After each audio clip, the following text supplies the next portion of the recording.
Allah masih memberikan orang-orang yang bersedia untuk memberikan teguran-teguran tersebut. Nah, dalam kesempatan yang lain, kebetulan ada seorang kawan, beliau itu jauh lebih tua dari saya, imam masjid, meninggal dunia. Saya hadir pada salat jenazahnya. Ada dua pelajaran yang saya ambil pada hari tersebut. Jadi ada seorang kawan saya yang lain, juga ustadz, diminta untuk menyampaikan tausiah pada pelepasan jenazah. Jadi ketika jenazah dibawa keluar dari rumah, diusung oleh beberapa orang anak muda, maka dipersilahkan ustadz ini untuk menyampaikan mewakili tuan rumah. Apa yang terjadi? Ustadz ini menyampaikan tausiahnya seolah-olah beliau sedang ceramah maulid. Lupa bahwa jenazah itu sedang diusung oleh beberapa orang. Terbayang tu kiban kewut urang lain bagi tuun jenazahnya. Iganya ceramah lagi mengadro aja. Lagi mengadro aja. Seolah-olah itu di atas mimbar dan orang sedang duduk semua. Lupa bahwa ada jenazah yang sedang tidur di atas bahu orang lain. Ingatlah hati dan rupa haji kecerong urang kan bandum teh hati.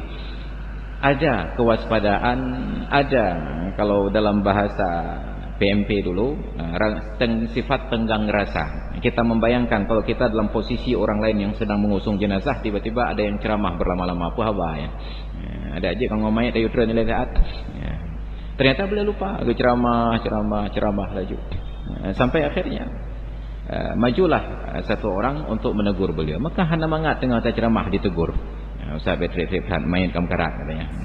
Main kadu.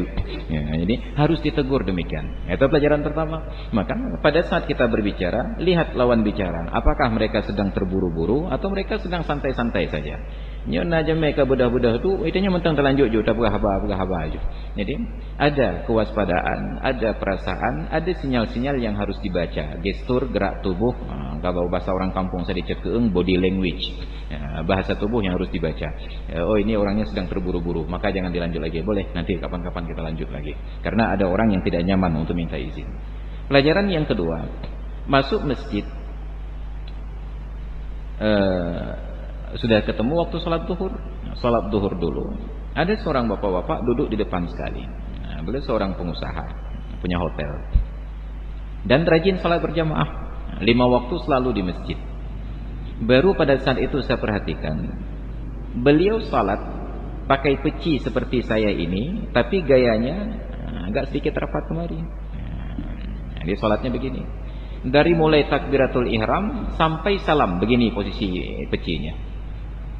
Padahal dalam hadis sahih riwayat Imam Muslim, Rasulullah katakan, "Umirtu an asjuda ala sab'ati a'dha."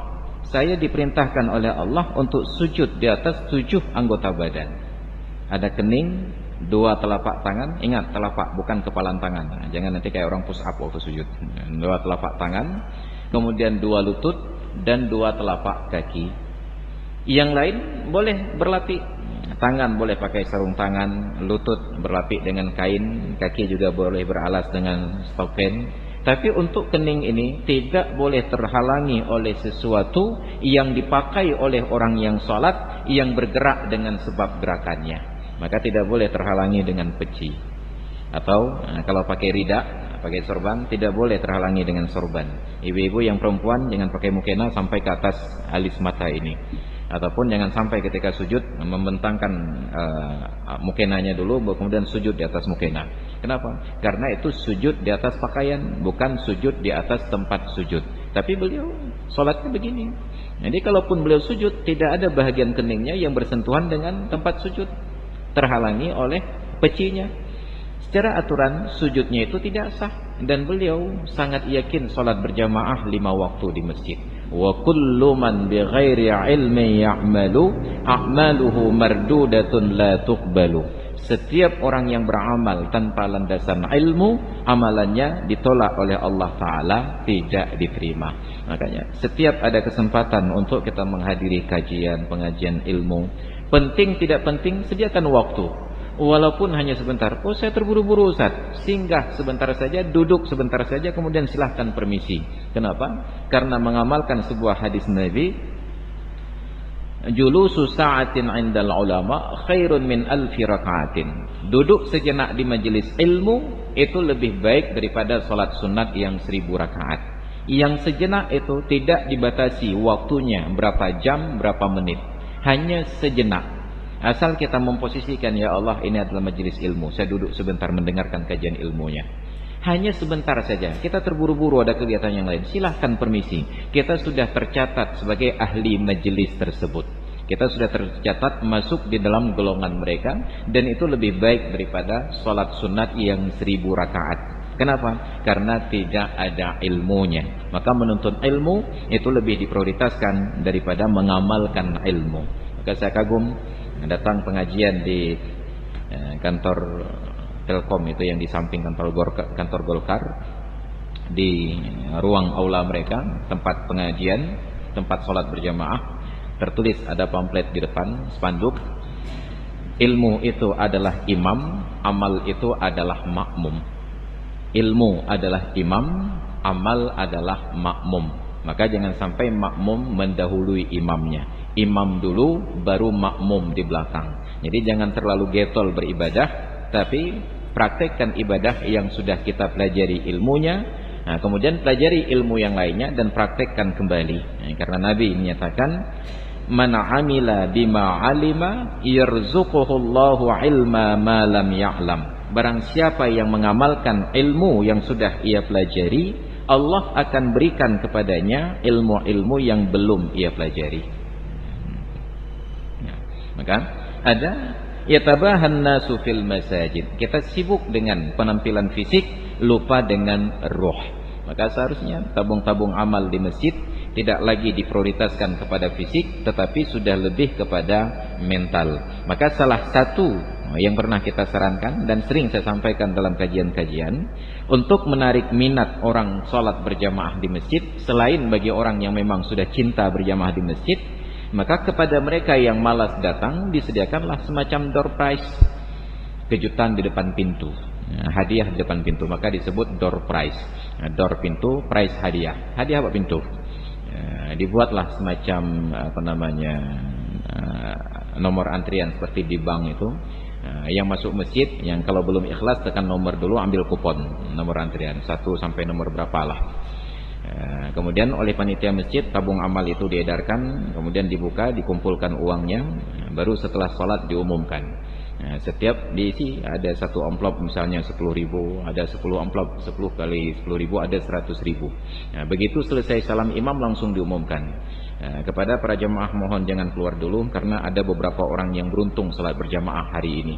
Nomor sekian sekian sekian maju ke depan, masing-masing dapat 10.000. Surga itu jangan lagi melangkahi kubur, harus ada surga yang diseret ke dunia. Mereka melihat manfaat salat berjamaah itu di dunia. Maka saya yakin itu akan menarik minat bagi orang-orang yang kurang berminat salat berjamaah, teristimewanya bagi mereka yang bermasalah secara ekonomi. Sudah duduk di warung kopi dari pagi sampai sore, sedang berfikir di mana cari uang untuk bayar kopi. Kaidu utang ini 5.000, bagi pikir-pikir tertebit hanang ngumpu bayu, tabayu hanang peng. Baru dia teringat baca di depan Masjid Al-Hidayah Kampung Prada, setiap salat fardu berjamaah ada door prize untuk 10 orang yang beruntung. Teringat dia minta izin kepada yang punya warung, bang, nyobek ni pindah belah kopi leh, bahkan lenjak semahyang lebak Masjid Prada, kadang merompok peng untuk bayi kopi ran katanya. Maka dia datang kemari, ambil nomor urutnya, masuk salat. Begitu selesai salam langsung diumumkan, yang beruntung hari ini adalah nomor sekian-sekian. Ternyata dia tidak beruntung. Dia pulang lagi dengan langkah gontai, bang, hana merumpok rezeki. Hana apa? Atanya tim teman jamaah kupi-kupi pri katanya. Selesai. Kenapa? Memberikan motivasi kepada orang-orang yang ingin melakukan ibadah. Maka kalau ini kita lakukan 1 hari, 2 hari, 1 kali, 2 kali, seminggu, 2 minggu dia ikut salat berjamaah, dia akan merasakan lezatnya salat berjamaah, dan tanpa dibayar pun dia akan hadir. Maka tidak cukup dengan surga di akhirat saja. Surga itu harus ditarik ke dunia. Makanya kita harus kreatif dalam bab ibadat. Jangan hanya masjid yang dibangun, tetapi juga manusianya dibangun. Termasuklah anak-anak yang menjadi tantangan kita sekarang. Tidak mengajak anak-anak ke masjid, anak-anak tidak tahu di mana masjid, sampai mereka ke masjid mengganggu kekhusyukan orang-orang tua. Solusinya tetap dengan door prize. Jadi kepada anak-anak tersebut berikan nomor, kemudian katakan ini dibagi door prize setelah sholat. Tapi syaratnya jangan ribut. Kalau ribut nggak jadi dibagi. Nya menanna tiro karu itu pu lengan, karu takkah ni bagi peng. Hanya cara. Enggak perlu mereka itu dimarah-marahi. Kurang ajar kalian, bro, tak kayak kayah kah naya kah ke peruke. Ya, tidak perlu dimaki-maki. Cukup diberikan caranya saja. Nah, umumkan kepada mereka. Ini yang masuk, tugaskan seorang panitia di depan, ini pegang nomor. Untuk apa, Pak?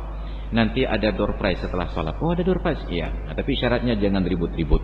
Kalau ribut enggak jadi dibagi. Selesai masalah. Nah, karena dengan uang semuanya selesai. In kana fulus fa kullul lulus, kata orang zaman dahulu. Nah, kalau ada fulus semuanya lulus. Wa in lam yakun fulus fa kullu mampus. Nah, kalau tidak ada uang maka semuanya celaka. Nah, itu bahasa Arab pagi, kata orang zaman dahulu. Tapi maknanya sesuai. Nah, maka kenapa tidak kita arahkan anak-anak kita untuk hal demikian? Maka dalam beberapa hari terakhir ini saya sedang negosiasi dengan anak-anak saya. Capek saya tawarkan mereka untuk hafal Al-Quran dengan iming-iming uang. Saya bilang kalau bisa hafal satu surat saya berikan uang sekian, satu berikan uang sekian. Sekian tahun tawaran saya tersebut tidak pernah disambut. Baru saya melihat ada sebuah peluang untuk memotivasi. Ternyata anak saya yang 2 orang yang SD tersebut senang main Lego. Ya, itu yang saya paling benci. Sibuk nge-Lego. Dah Lego tadi. Ya jika punggung nge-Lego. Baru kemudian saya teringat, kenapa tidak saya manfaatkan momentum Lego itu untuk mengajak dia hafal Quran. Nah, maka baru terbuka hidayah saya dalam 1 pekan terakhir. Baru saya bilang, karena berapa kali datang ke pasar Aceh dia minta beli Lego. Saya marah, saya tidak izinkan. Kelas 6 SD pula dia main Lego, saya bilang. Tapi melihat minatnya yang sangat tinggi, sampai hilang selera makan kalau tidak dibeli. Baru saya teringat, nyopayah ta'olah dari sudut pandang Lego. Maka saya tawarkan, kalau adik bisa hafal juz amma, setiap 1 surat itu 1 kotak Lego. Alhamdulillah, yang sulung sudah hafal surat An-Naba. Setiap pulang sekolah kami ganti-gantian, berganti-ganti 1 ayat. Amma yatasaalun. Dia lanjut, anin naba'il azim. Saya baca, allazi hum fihi mukhtalifun. Lihat minat dan bakatnya, apa yang ia senangi, masuklah lewat kesenangannya. Jangan paksakan kepadanya sesuatu yang menurut kita menarik, ternyata menurut mereka tidak. Anak-anak saya tawarkan, mau saya beli sepeda motor, enggak mau, dia tetap sepeda, enggak mau pakai motor. Bahkan dalam truk umur je. Ini dapat sah selera dia. Pegah bajunya menyecerong hafai juz amma tu belum Suzuki apa nak je? Yamaha RR pula. Hanya perlu aja. Kenapa yang dia perlu adalah sepeda saja. Selesai masalahnya. Maka masuklah ke dalam jiwa anak-anak sesuai dengan kebutuhan mereka. Maka kenapa tidak anak-anak kita yang hadir ke masjid salat berjamaah kita diamkan dengan door prize ini tadi. Nah, setiap anak-anak yang masuk, ini nomor kuponnya. Berikan kupon dari pintu masuk agar mereka bertanya, untuk apa kupon? Nanti setelah salat ada pengumuman orang yang beruntung. Nah, 1 kupon dihargai sekitar Rp10.000. Syaratnya jangan ribut. Kalau ada yang ribut, enggak jadi dibagi. Nyan aman masjid insyaallah. Hanya perlu kiat dan kaifiat saja. Maka jangan lagi yatabaha fil masajid, jangan lagi berbangga-bangga dengan masjid, tapi berbangga-banggalah dengan ritual ibadat yang ada di dalamnya. Maka dalam hadis yang lain, riwayat dari Abdullah bin Mas'ud, Rasulullah sallallahu alaihi wasallam bersabda, "Min asyratis sa'ati ay yamurra ar-rajulu fil masjidi la yusalli fihi rak'ataini wa alla yusallima ar-rajulu illa 'ala man ya'rif."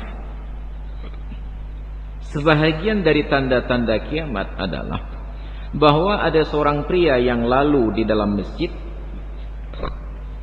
sedangkan ia tidak salat 2 rakaat di dalamnya. Keluar masuk masjid lupa melaksanakan salat tahiyatul masjid. Dan itu sudah marak di tempat kita. Apalagi di masjid-masjid yang ada fasilitas untuk pernikahan. Yang ada fasilitas untuk pernikahan. Maka yang masuk pada acara pernikahan tersebut jarang sekali terlihat ada yang melaksanakan salat tahiyatul masjid. Apalagi untuk para pengantinnya, itu sudah jauh panggang dari api. Maka ternyata itu masuk bahagian dari tanda-tanda kiamat. Wa alla yusallimar rajulu illa 'ala man ya'rifu. Dan ada orang yang tidak bersedia mengucapkan salam kecuali hanya kepada orang yang ia kenal saja. Ketemu orang yang tidak ia kenal, tidak ucapkan salam. Kalau yang ia kenal, ia ucapkan salam. Mungkin dalam praktek kita sekarang, salam okelah, salam untuk jamaah. Tapi ketika berjabat tangan, pilih-pilih orang. Yang kenal dia sodorkan tangannya untuk berjabat, yang tidak ia kenal dia tidak ia sodorkan tangan. Itu juga menjadi bahagian dari tanda-tanda kiamat, karena keakraban sesama manusia itu sudah mulai luntur. Jadi kita sudah terlalu sibuk dengan perkara-perkara pangkat, jabatan, harta dan kekayaan. Maka nauzubillah, jangan sampai kita menjadi bahagian dari orang-orang yang mempercepat tanda-tanda kiamat. Maka sedapat mungkin masuk masjid, kerjakanlah salat minimal 2 rakaat sebagai tahiyatul masjid. Apakah salat sunat khusus yang niatnya usalli sunnata tahiyatul masjid, atau salat apapun yang minimal 2 rakaat. Maka tahiyatul masjid bukanlah salat sunat yang maksudah, tetapi salat sunat yang ghairu maksudah. Apa maksudnya ghairu maksudah? Bukan tujuannya untuk salat. Tujuannya adalah sebelum duduk ada salat, apapun prakteknya. Maka bila kita masuk masjid sudah dikumandangkan qamat, jangan lagi tahiyatul masjid, karena idza uqimatus salatu fala salat idza uqimatis salatu fala salata illa fardhu waqtiha. Apabila sudah dikumandangkan qamat, tidak ada lagi salat yang lain kecuali yang fardu pada waktu itu. Itu merangkap tahiyatul masjid, karena tidak ada salat fardu yang kurang dari 2 rakaat. Zuhur, asar dan isya 4, maghrib 3, subuh 2. Maka siapapun yang masuk masjid salat fardu, dia sudah selesai tahiyatul masjid. Dan apabila masuk masjid tidak mengerjakan salat, sudah duduk di dalam masjid, kalau sudah duduk tidak lagi berlaku tahiyatul masjid, luput fadilahnya. Kecuali kita keluar lagi, masuk lagi. Karena sunat tahiyatul masjid dengan sebab berulang-ulang keluar masuk. Keluar hanya sekedar memindahkan sendal, masuk lagi, sunat tahiyatul masjid. Keluar ke kamar kecil, masuk lagi, sunat tahiyatul masjid. Nah, bagi kita mampu mengerjakan sekali saja kadayat wahid.